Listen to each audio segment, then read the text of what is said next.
This is the first Bible and gun rally. We made history today, whether anybody wants to admit it or not. As they grow and as they get bigger, we'll remember the first one was in Salt Lake City. The Second Amendment means a lot to you. Why? Well, like I said, the First Amendment defines us as Americans. Our Second Amendment right is how we protect our First Amendment right. If we ever lose our Second Amendment right, our First Amendment right is gone, right behind it. Do you feel both candidates are a threat? Well, now both candidates have both. They both have spoken on some sort of gun control, stronger background checks. You know, this to me is the first step towards the left. We keep progressing towards the left. Now, remember, if you draw a line in the middle and draw an arrow towards the left, that line is called progressive by definition. We keep progressing down that line of stronger background checks. You know, look, that permit, that background check to get that permit, that's what you get when the government takes your rights away and sells them back to you. I don't buy into that at all. You know, I have a constitutional right to own a gun. What about in terms of mentally ill or people who are incompetent getting well, hold of a well, firearm? you know what? Do you remember Newton, where Adam Lanza went in and killed all them children in that elementary school? Now, if everybody in that town had a gun, how many rounds do you think he'd have got off? Maybe one. How do you think Adam Lanza would do here in a crowd of armed adults? Might get one shot off. Maybe there would be casualties. Give him his damn gun. Give it to him right after breakfast. By noon, he'll be in the dirt. They're going to get guns anyway. No gun control has slowed these maniacs down. What they do have, though, are soft targets. My children, your children. They call them gun-free zones. Gun-free zone didn't slow them down, did it? Okay, let me ask you this. The takeover in Oregon. What do you think about that action? Well, look, Almond Bundy owed $1 million, I'm sorry, in back grazing fees after Secretary Clinton and her ilk grabbed his land. His ranch was surrounded by 1,000 federal officers. They took all of his cattle and everything he owned to pay off his debt. Al Sharpton owes $2 million in back taxes. He got invited to the White House for dinner.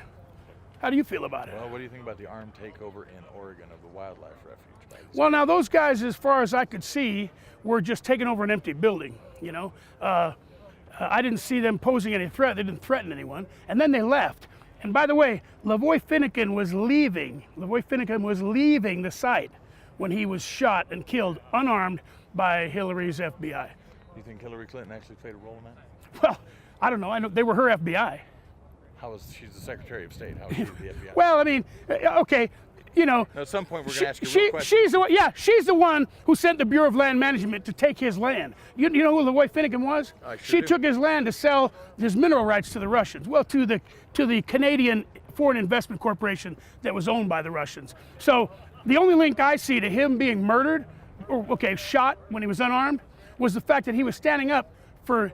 He was armed, actually. Okay, well, fine. I don't remember hearing when they found a gun. Okay, well, the Bureau of Land Management went in and took his land because they wanted the mineral rights. Now he stood up against them, and now he's dead. So obviously you and I don't see eye to eye on that. We can agree to disagree. I'm right down the middle. Yeah, sure you are. No, look. Okay. You say make a statement. You can't back. All right, no, brother. I'm backing it all up. Look, I'm telling you, he was not armed. They didn't find a gun in that vehicle. They found a 9mm pistol in his left pocket. But that's okay. But look, that could all be. Oh, in the pocket. Okay, whoa. Did he have a permit for it? I don't know that he did. So that permit don't mean much, does it? What possessed you to run? Well, actually, back in 2015, I was sitting on my couch screaming at the TV like everyone else. I'm pretty pissed off at what's been going on. You know, mentally ill can't get their medication. Veterans can't get their benefits. Now Christians are getting their heads cut off on video. Nobody does a damn thing about it. I'm upset. The two candidates we have now are you're picking the lesser of two evils. That's how badly the two-party system is broken. They're whistling by the graveyard. Nobody's talking about that $20 trillion debt or the devaluation of the dollar, the way China and Russia have been feverishly working to break the monopoly of the dollar on the U.S. global market. It gives them a clearer path to our capitalist markets, and we don't have our weapon of choice, the dollar, okay?